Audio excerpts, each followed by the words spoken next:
Question number 4. L and M are two parallel lines intersected by another pair of parallel lines P and Q. ये line L है, ये M है, दो line P और Q है, इन दोनों line को क्या करते हैं, इंटरसेक्ट करते हैं। हमें क्या दिखाना है, ट्रायंगल ABC, ये ट्रायंगल ABC, ट्रायंगल CDA के क्या है, कॉन्ग्रुएंट है, ये दिखाना है। चलो करते हैं साथ में। अब बताओ मुझे एंगल DAC, इन दोनों ट्रायंगल में एंगल DAC, ये रहा DAC, एंगल BCA के इक्वल होगा क्या, BCA, यानी ये एंगल होगा इसके इक्वल होगा क्या, कैसे, ये दोनों अगर पैरेलल लाइन्स हों और इनको कोई ट्रांसवर्सल लाइन, दोनों लाइन को थोड़ा एक्सटेंड कर दो यहाँ तक और इसको बढ़ा दो यहाँ तक, तो दो पैरेलल लाइन्स को जब एक ट्रांसवर्सल लाइन इंटरसेक्ट करती है तो अल्टरनेट एंगल क्या होते हैं, इक्वल होते हैं, यानी ये एंगल इसके इक्वल हो जाता है और ये एंगल हो जाएगा इसके इक्वल। अब ये तो पता है, अब किसी भी ट्रायंगल में, किन्हीं दो ट्रायंगल में दो एंगल इक्वल हो जाएंगे, तो तीसरा भी पीछे ही बताया था क्वेश्चन नंबर 3 में, तो तीसरा जो एंगल होगा वो ऑटोमेटिक दोनों में इक्वल हो जाएगा। तो तीनों एंगल तो इक्वल हो गए, हमें एक साइड भी देखना होगा, ठीक है, कॉन्ग्रुएंसी प्रूफ करने के लिए एंगल तो सब आ गए, अब एक साइड देखते हैं। तो साइड के बारे में बात करें तो ये साइड AC है, दोनों में तो कॉमन है ना, इस ट्रायंगल में भी AC है और इस ट्रायंगल में भी AC आ रहा है, तो AC is equal to AC, common side.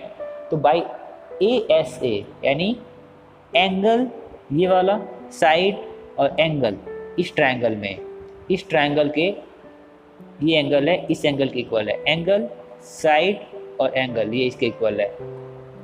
Bye ASA rule हम बोल सकते हैं कि ये दोनों ट्रायंगल क्या हो गए, कॉन्ग्रुएंट होंगे। ये हो गया प्रूव, बहुत इजी था। लिखते वक्त ध्यान रखना, आप ट्रायंगल ABC लिखा है तो ABC ऐसे लिखा है, तो ये एंगल वाला मान लो कि 2 है, 2 है और उसके बाद 3 पे गए हैं AB एंड देन 1 पे, तो इसमें भी, इस ट्रायंगल में भी 2 से शुरू करेंगे, फिर 3 पे जाएंगे, फिर 1 पे जाएंगे, मतलब CDA ऐसे आपको लिखना है। Question number 5 is line L is the bisector of angle A and B is any point on L।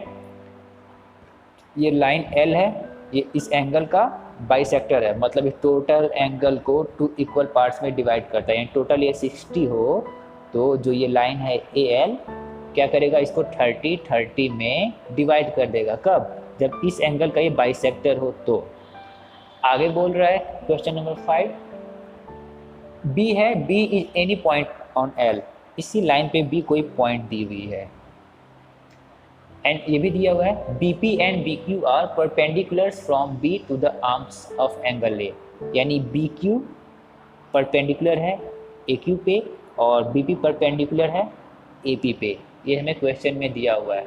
तो हमें प्रूफ क्या करना है, हमें ये प्रूफ करना है APB is congruent to AQB, यानी APB ये वाला ट्रायंगल AQB इस ट्रायंगल के क्या है, कॉन्ग्रुएंट है।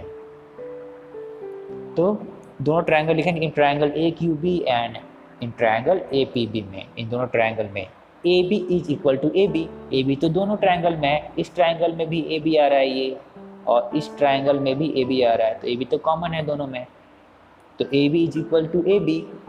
एंगल ABP, ये angle ABP is equal to ABQ, ABQ क्यों हो रहा है, एंगल सम प्रॉपर्टी से इन दोनों ट्रायंगल में ये 90 है और ये कुछ एंगल है जो कि इसके इक्वल है और ये भी 90 है, तो थर्ड वाला भी क्या हो जाएगा, दोनों में इक्वल हो जाएंगे।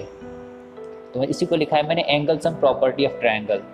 तो इन दोनों ट्रायंगल में आप देखो, इसमें और इस ट्रायंगल में, तो इस ट्रायंगल, पहले वाले ट्रायंगल, मान लो ये फर्स्ट ट्रायंगल और ये सेकंड ट्रायंगल है, तो पहले वाले ट्रायंगल में ये जो एंगल है दूसरे वाले ट्रायंगल के इस एंगल के इक्वल है और ये साइड तो दोनों में कॉमन है, और ये जो एंगल है पहले वाले का वो दूसरे ट्रायंगल के इस वाले एंगल के इक्वल है। तो बोल सकते हैं कि एंगल साइड एंगल प्रॉपर्टी से, एंगल साइड एंगल प्रॉपर्टी से ये दोनों ट्रायंगल क्या हो गए, कॉन्ग्रुएंट होंगे। ASA रूल कॉन्ग्रुएंट लिख दिया है। जब कॉन्ग्रुएंट लिख दिया है, सेकंड पार्ट में हमें ये प्रूव करना था कि BP is equal to BQ। तो भाई जब दोनों ट्रायंगल कॉन्ग्रुएंट हो गए तो उनके करस्पॉन्डिंग साइड भी इक्वल हो जाएंगे। तो बी पी का करस्पॉन्डिंग साइड क्या होगा, बी क्यू। तो लिख दो सेकेंड में B P is equal to B Q और आगे लिख दो छोटा सा सी पी सी टी, बस।